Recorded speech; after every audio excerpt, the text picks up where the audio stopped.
Hey guys, this video is a little late. I did this last year actually, but never really had the time to go through and edit the video. I really didn't get to record like I wanted to. I wanted to do a lot of the camping and everything else, but we were just in such a rush. We were just trying to get the trip done in the time that we had slotted, so this is just going to be some intro to how I did the ride, and then I'll have some helmet camera video and everything else. What's up guys? I'm Jesse from Jesse's Garage and Adventures, and if you are a regular viewer of the channel, you may have caught some videos where I mentioned that I'm going to be doing the Wyoming Backcountry Discovery Route. And today is the day that we are finally leaving, and I cannot wait. So I have currently got my truck just completely packed full of stuff. I don't know how much we're going to need exactly, but I'd rather have a little more and not necessarily use everything than not have enough stuff. So let's get over to the bike. So before we even leave the house, let's take a minute to go over the bike. So my bike is a 2015 KTM 1190 Adventure S. So the S model has got electronic suspension and it's a little shorter. The seat height's different. So the seat height thing doesn't really matter because I've got a Corbin seat on it. That makes a huge difference. I find that the original KTM seats are very uncomfortable. Let's go over some of the modifications. I have got a set of Excel wheels with woody spokes and a Moto Z dual venture front tire and a Moto Z Tractionator something rear tire. The original KTM wheels are really soft if you know anything about those, so I went ahead and just built me a whole new set. These are on KTM 990 hubs, and then I built everything else around them. And then in the front I've also got the Woody's 990 to 1190 adapters, which I'm super thankful that they make those, because if they didn't, I would have been out a lot of money in hubs. I spent more money on the spare set of wheels than I thought I really wanted to, and then to find out that they didn't fit was just a fantastic time. So for lights, we've got the Mick Tuning K3 pod lights, I believe. They're 4 inches, which is funny because they're K3s, but they're 4 inches. These got the DRLs. I've got a whole video on those if you guys wanted to watch them. I have got a Garmin Zumo 590. It's just a used unit that I picked up off a buddy. I'm going to be using all the stock KTM luggage. I hear a lot of people whine a lot about them, like about how they're not tough or this and the other. I have dropped the bike multiple times off-road with the factory luggage on it, and it's been fine. So I'm gonna, go ahead and run it. And this is the first big BDR trip I've done, so we'll see how it turns out. I mean, maybe I'll break these on this trip. We'll find out then. So I've got the Akrapovic exhaust with the decibel reducers removed. This thing sounds amazing. It's a completely factory exhaust, so it's not super loud, but it's got a really good sound. And then the other big thing that I've done with this bike, and you cannot see it now, we might get to it later, but I have got the Rottweiler Solaris system. So that gets rid of the problematic airbox that this thing came with from the factory. My bike had an affected one. The dealership I purchased the bike from told me that there was a recall or something done and it was no longer affected. Well, they lied to me, and I ended up ingesting a bunch of dirt, had a bunch of out of adjustment valves that, like, we're not going to go into that. That was a big ordeal. I've also got the emissions delete. So under here I've got a small tool kit and then a bunch of wires for my additional accessories. And then the bike also has a Mick cruise control kit, which is like invaluable. I really wish KTM would have come up with something from the factory, but this thing's just awesome. It's worth every penny. Something I should have done right when I first bought the bike. And then, as you guys can see, I've got the Mick Tuning breakaway style adventure mirrors. So I did a video on the Mick Tuning breakaway mirrors a little while back. They're direct competitors to the Double Take, I think is what they're called. I've got one of those mirrors on my dirt bike. I actually like these a lot better. The Double Take mirrors do not want to stay in the same position, whereas these things, once I got them in there, they're locked on, they're good to go. And they're also like $50, so like really, how can you compete with that? The Double Take mirrors, I think, are like $75 for one mirror, and this set was less than that. I've also got the Bark Busters handguards, which these are for the KTM 1190 kit. It's awesome. Before that, I had a throttle lock style cruise control, and it worked, but once I got these wraparound bars, you could no longer fit that in here. So these are just much better. And then I think for the most part, that goes over everything that I've got done to the bike. I'm just going to be driving my GMC Sierra up to Wyoming. So the plan is that tonight I'm going to be driving to St. Louis. I'm going to stay at my parents' house in that area, which that'll cut about 4.5 to 5 hours off the drive. And then tomorrow I'm hopefully going to be driving to Bags, Wyoming. I'm going to kind of scope the area out. I've got a day to a day and a half before I meet some of my buddies. And then we're supposed to be meeting Sunday night and then leaving on Monday. This is Thursday night right now. So yeah, that gives me Thursday night I'll be in St. Louis. Friday I'll drive to Wyoming. Saturday I'll be able to kill time. Sunday, if they get there early, awesome, we'll leave on Sunday. I doubt they're going to do that. So, well guys, what a day. I'm still driving. I'm quite a bit behind the planned scheduling. The way I was planning it, I would have been getting at least pretty close to Wyoming by now. It's about 8 o'clock p.m. But unfortunately, my little trailer had a blowout, and I was able to throw my spare on there, and I used my safe jacks, which is awesome. I love it. I've used that multiple times now. It's been a lifesaver. But yeah, we're still trucking along. Currently, my schedule is 7 hours and 45 minutes to get to the Boyd Ranch, is where I'm going to be parking my truck, and I'm not going to get there tonight. So this was the road to the Boyd Ranch. As you can see, I'm definitely in Wyoming. It was beautiful out there. So I camped there the first night and then met my friends on the trip. Alright, so we are almost to the Boyer Ranch. We're very close. What I didn't realize is the GPS actually routed me on part of the BDR. So I've been driving like 9 miles on it. It's slow going with the truck and the trailer. We're gonna rip this on the bike, so I'm so excited for it. Definitely not gonna head out this way. I'm gonna definitely find some more pavement. But yeah, I'll check back with you once we get to the ranch.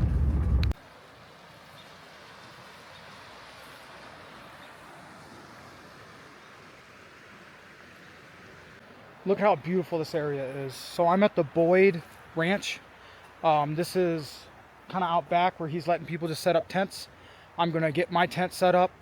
It rained earlier and it may rain again, so I want to get my tent set up now and then get everything under it that's important. So let's go ahead and get started on that. So I've got the Lone Rider big tent, which looking back at it, if I were to do another trip, I'm definitely going to get a smaller tent. This tent is amazing. It's got amazing quality. It's huge, but for one person, it's just a lot to have to set up and take down. So hopefully on my next BDR, I'll have something a little smaller and more manageable, take less time. Alright, the tent is all set up. So this is the Lone Rider tent. I bought it like 4 or 5 years ago when I was supposed to do my first BDR, and it never happened. And I've used it a couple times. I'm not the greatest at setting it up, you know, I'm kind of still getting used to it, but I like it a lot. It's spacious. You can use this area to kind of hang out in. Then you can go in here. It's enough for like 2 people pretty comfortably. Yeah, I like it a lot. You can actually bring the bike in here. I don't think I'm going to do that tonight because it has cleared up. It looks beautiful out. Kind of amazing. Because like an hour ago, it was storming. But yeah, let's just hang out and enjoy the night. I just cannot get over how beautiful it is out here. I've got the bike all packed up. I rearranged the way I was doing things because I thought there was too much weight on that one side bag. But man, it's beautiful out here. I cannot get over this. So if you guys are out in the Wyoming area doing the BDR, check out the Boyer Ranch. I'm going to head into Bags and then wait for some of my buddies, get lunch, all that good stuff. They should be getting here between 3 and 5. So, all right, I'll check back with you guys in a bit. So after getting lunch and communicating with one of my friends, we decided that we were actually going to meet up in an encampment. So I rode from Bags to encampment and then met up with my buddy there, and then we backtracked a few miles to find a dispersed camping area, which unfortunately I don't really have any video of that, but I do have a few pictures. So this is just a couple pictures of our campsite. We had one other friend join, but as you can see, I had my tent and my buddy had his hammock. So from this point on, it's mostly just going to be helmet cameras. I will try to keep it in as chronological order as I can, but we just did the simple BDR route, so anything you see on this camera will be on the typical route. So if you guys are just following that, not doing the hero lines and all the extra alternative routes, this is what you'll be on. We really did want to do some of the alternative routes, but we were pretty stressed for time, and unfortunately we just didn't have the time to dedicate to the extra routes. And this was also our first BDR trip, so we were kind of taking it easy and just getting used to everything. And then on our next trip, which we're thinking Utah maybe next, we will go a little harder, and I'll definitely bring less stuff this go around. So realistically, I have hours of footage, and I'm going to just try and speed some up and show some of the cooler areas. This was a little bit outside of encampment, and as it goes, I will lose track of where the actual locations are, just due to the fact that I did not do a very good job of saying where I was in the camera clips or anything like that. So the ones that are out of order, because for some reason my camera didn't put all the files in order, they're kind of lost to God knows where they're at. So I just wanted to, go ahead and say that the bikes we're out here on is, I have my KTM 1190, as I said earlier. My buddy is on a brand new BMW 1300, I think, and then we've got a different friend on a KTM 890. All three bikes were more than capable. I would say there were a couple times where we were definitely going faster than we should have been on the bikes. I definitely ran off the road a few times. I'm not sure if I got any of those on camera. And I'm going to try and cut around to some of the more, scenic areas. That way it's not just the entire time of you guys watching my exact camera footage. I would actually go out on a limb to say that the most challenging thing about this for me was, with my bike, the suspension is pretty soft, and I found myself wanting to ride faster than I would say the suspension would allow for sometimes, especially when it came to braking or going through rain ruts and stuff. You'll see some of that right here. It got a little hairy a couple times when I'd be going through these big bumps and my bike would bottom out or the rear end would hop off the ground. There's a lot of flowy areas like this, and then all of a sudden rain ruts, and it kind of made things challenging.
And then it was times like this where I really realized that my bike was too heavy.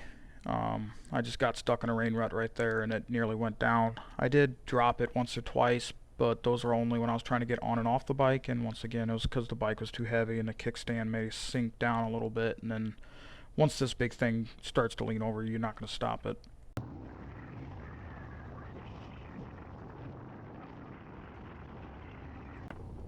And then once again, my life just flashed before my eyes. I'm not really sure what happened. I was still kind of getting used to riding off-road on the big bike.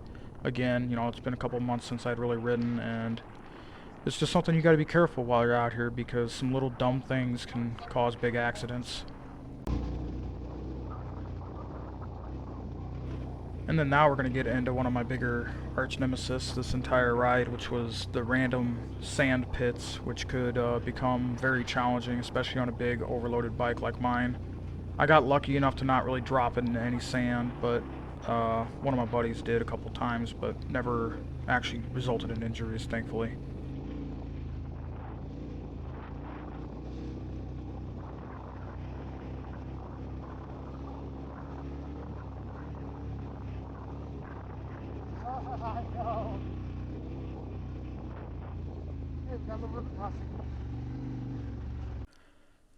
So something that I found really interesting about Wyoming is the fact that you come down out of these mountains and then all of a sudden you're just riding across what you'd call like desert or prairie land, which was pretty cool.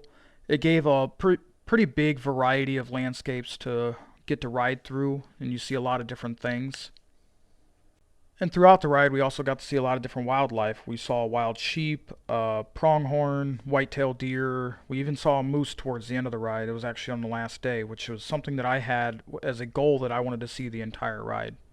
And then midway through that second day, or I guess it would be the first day with my buddies, we all started getting a lot more confident with our bikes. We all picked up our speed a lot. So as the ride goes on, we were able to ride faster and faster through a lot of this stuff. There was at one point where I think my buddy on the 790 and I were doing about 80 miles an hour through some of these deserts, which is honestly just kind of insane to think about. And it was honestly a blast. It was amazing. So there are a few moments where you'll get stuck on some pavement, but many of them are like this right here, where you're not actually upset that you're on pavement because the landscape around you is absolutely beautiful.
And then just to show you guys, I wasn't hogging the lead the entire time in off-road. We did little switches to let each person lead if they wanted to.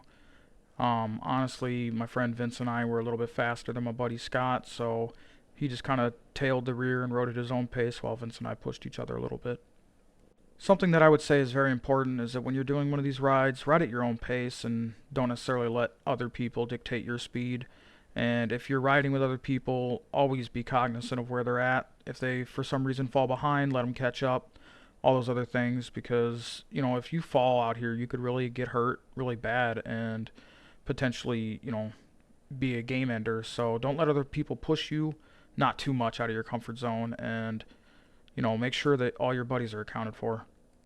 And then some of my favorite parts were going from this wide open flowy stuff into these random rock gardens, which were pretty cool to try and cover. Some of these were pretty hairy though. If you made the wrong move, you could end up laid over on your side, but we got through most of them pretty easily. And after going through all this footage, I really kicked myself for not having the camera angled up a little bit higher, so I apologize from me to you guys. I also could have put this in 360 mode and then done it all in 360 mode, but I don't know that that would have been much better because it makes the quality kind of odd.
This spot right here was kind of hairy. I remember it. This is a pretty steep downhill. You can't hardly tell. And then right after this was just a ton of sand, which I did not know if everyone was going to make it through after I did, so I tried to record it, but I believe everyone made it.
Oh!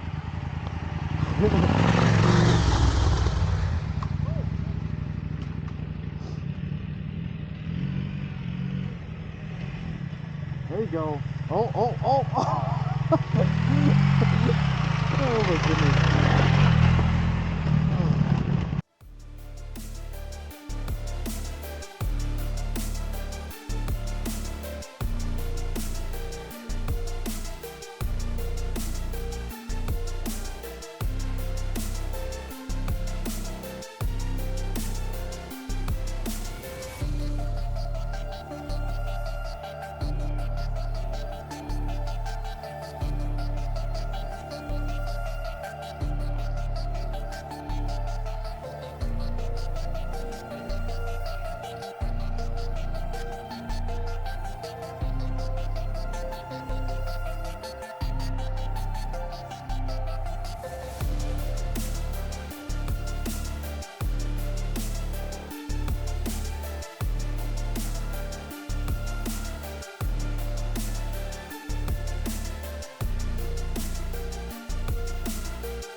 And then I know at this point the video clips are most definitely out of order. The last one I showed was later in the trip, and then this one is part of one of the more deserty crossings, so I apologize about that, but I'm really not sure where it fits in. I've got a couple of these.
And then here's your reminder to always be vigilant and never get complacent, because this could have been bad if I would have been going much faster.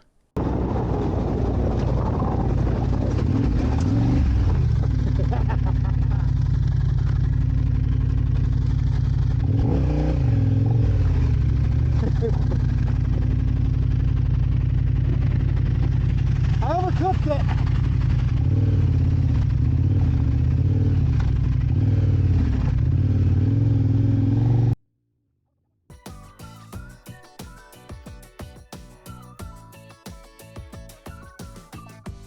This is another one of those truly beautiful scenes. It's stuff you see out of movies. It's kind of hard to believe that this is real life when you're going through these areas. I'm not sure why the quality on my camera all of a sudden dropped. This was processed through Insta360's software for this clip, so that's probably why.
And then coming up here in a second is one of those pucker moments where the road conditions just change into pure silt. You have no idea it's coming. Luckily, I was able to keep it under control.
And then we basically get to the end of the BDR ride. Unfortunately, I didn't get any of the actual end point on camera, and this is heading back where we had to dead end because the route goes north about 10 miles to the Wyoming border, and then you circle back and go backwards. But it was a fantastic ride. I've got a few more clips of heading back because I rode straight back down all the highways to Bags. And I hope you guys enjoy what's left of the video. Thanks for watching.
So some takeaways that I think should be worth mentioning is, first of all, you want a bike that can have quite a bit of fuel range. My KTM, when I'm riding it on the street, can have about 350 miles to the tank.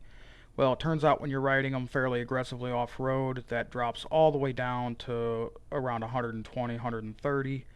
And there were quite a few fuel stops where I was putting in, like I was filling up every single gas station we hit, and by the end I was close to needing fuel. So that's something you should definitely consider if you are thinking about this, is if you're riding a dirt bike, I would definitely make sure to carry extra fuel or have an extended capacity fuel tank. And obviously the more gear you're carrying, the more fuel you're going to use, the harder your bike's going to be to manipulate off-road, harder it's going to be to pick up when you do inevitably drop it. I was lucky enough to not actually drop my bike during the ride other than just getting on and off the bike. I'm I'm only 5'10", 5'11". This bike is really suited for somebody 6 foot and taller, and especially without all the weight from the extra gear. The other thing that makes my bike a little odd is that I have oversized tires on my bike, which made the stock kickstand length not correct. I purchased the 1190R kickstand, and then that kickstand was too long, so I was kind of fighting this in between too long and not long enough. I really wish I could find an adjustable kickstand for this bike, especially because swapping the kickstand was a giant pain in the butt. I had to remove my skid plate, remove an engine mount, and all kinds of stuff to get the kickstand on and get the spring where it needed to be. It was just way more difficult than I thought it needed to be. Another thing that I want to mention is the gear you bring. So on this trip, I brought my way oversized sleeping setup, my tent. I brought an insulated sleeping pad, which I would actually highly recommend an insulated sleeping pad. I brought a pretty cold weather sleeping bag because I know during the nights it can get pretty cold, especially when you're up in this high desert. I brought a jet boil. Mine's actually a fire maple, so it's kind of the knockoff jet boil. I brought a small grill, which we did not end up needing. I also brought a quart of coolant and a quart of oil just in case I were to drop the bike and lose some. I actually did end up losing a little bit of oil. I developed kind of a valve cover leak on this ride, but I did not actually need to add any oil on the ride. And that's all additional weight from things that you might not necessarily need. It's nice to have, but like I said earlier, the more weight you're carrying, the harder the ride will actually be on you in the end. I actually brought like 3 or 4 changes of clothing, and if I do it again, I'm not going to do that. I'm going to just bring a couple pairs of underwear and maybe 2 t-shirts and a pair of shorts, and I will wear that throughout the week. Especially because what we ended up doing was most of the lakes that we came across, we took a little dip, and that kind of we were able to wash ourselves off in the water to some degree. It was better than having the funk of a week, with no washes. And then something else is that some of the lodges you'll come across actually have showers, especially up in the northern area. The showers are a little bit expensive, but if you have the time and you're willing to pay like 13 bucks, you might stop in and get a shower. And also, depending on how you're doing this, you may not need any of the sleeping gear at all.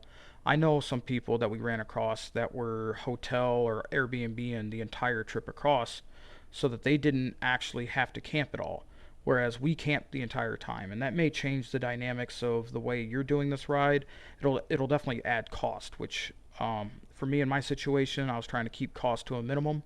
It was already hard enough for me to get more than a week off of work, and I just didn't want to add even more costs into it. On top of fuel driving there and back, I spent way more money on this trip than I was hoping it would cost, but that's not to say I regret the trip at all. It was amazing, and I cannot wait to do my next BDR. So the next day, we camped, obviously, that night, and then I woke up and I started riding back alone back to Bags. One of my buddies lives in California, so he was riding to California, and a different friend of mine lives in Colorado, so he went a different route. And I've got to say, I ended up on this road. I don't know what it's called, but the views were spectacular on it. The only thing that kind of sucked is that I was stuck behind these Harley riders, and they were probably going 25 miles an hour halfway down the hill. It drove me insane. And then the worst part is I even lost my rear brakes. The jam nut on the adjuster actually came loose, so the adjusting rod came out of the pivot point, and I lost my rear brakes, and I was still riding faster than these guys, which is kind of insane. But the views were worthwhile, and I actually stopped to look at my bike, figure out what was going on, and still caught up to these guys before we got to the bottom. So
Here's just a little clip that I found after editing everything, and I didn't want to have to rearrange all my audio clips in the video, but this is a pretty cool little section.